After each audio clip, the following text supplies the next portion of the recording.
አንድ ዕለት የመጨረሻው አንድ ዕለት ደግሞ ምን ተደረገ መሰላችሁ?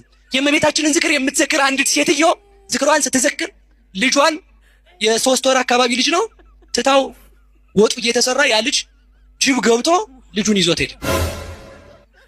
የሰማችሁ ነው። ሰው ሐሜት ጀመረ። ሳይገባት የእመቤታችንን ያትሙ ብያችኋል። እውነቴን ነው። ስለ ሐሜት አሁን አላስተምርም። በቃ ልትፈው ሲያማት ቆይቶ ሴትዮዋ ምን ትላለች መሰላችሁ?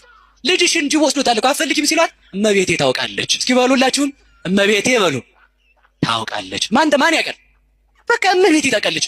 እኔ የሚገርመኝ ልጁን ማምጣቱ አይደለም እኮ ድንግል ማርያም ጅቡ ወስዶት 3 ቀን ያህል ቆይቷል። ልጁ ስንት ቀን ባሉ ንገሩኝ እንጂ 3 ቀን ያህል ጅብ የበላው ሰው ይመጣል አይመጣም? ባሉ ንገሩኝ እንጂ በጣም ነው የሚገርመው።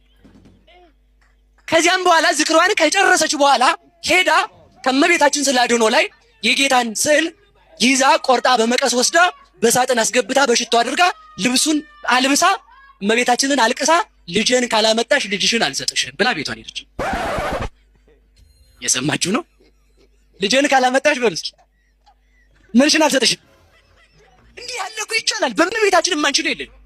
በቃ እኔ አሁን ይኸውላችሁ አይሁድ ሲተፉበት ብናየውም ክርስቶስ በጽርሐ አርያም አለ። አይሁድ ሲያስሩት ብናየውም ክርስቶስ እስራት ይፈታል። አላውያን ሲዘብቱበት ብናይም ስለ አድኅኖ የሞተን ያስነሳል። ከህሊናችን ፈጽሞ ክብሩ አይወርድም በፍጹም። ትይ ተመልከቱ። በመጨረሻ ጊዜ ተመልከቱ። በሶስተኛው ቀን ማታ እመቤታችን ከምሽቱ 3 ሰዓት ላይ በሯ አንኳኳች።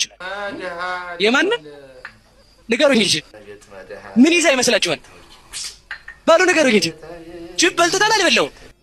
በልቶታል እኮ። ከየት አመጣችው? እመቤታችን ካለች ከሞት አፋፍ እንኳን ብትሆን ትመጣለህ። ለምን? ልጇ ህይወት ነዋ። እመቤታችንን ከያዝክ በሽተኛም ብትሆን ትድናለህ። ለዚህ ነው አባ ጊዮርጊስ ምን አለ?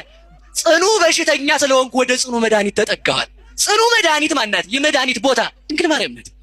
የብርሃን ቦታ ድንግል ማርያም ናት። የእውቀት ቦታ ድንግል ማርያም ናት። የኃይል ቦታ ድንግል ማርያም ናት። ስለዚህ ተመልከቱ። ከዚያም በኋላ ልጇን አምጥታ ለሴትዮዋ ሰጠቻት። ሴትዮዋም ልጁ የጌታን ስዕለ አድኅኖ ከሳጥኑ አውጥታ ለእመቤታችን ሰጥታ ሰገደችላት ይላል። ከሞት የሚያስነሳ ስዕል አለን። ክብር ለድንግል ማርያም ይሁንልን።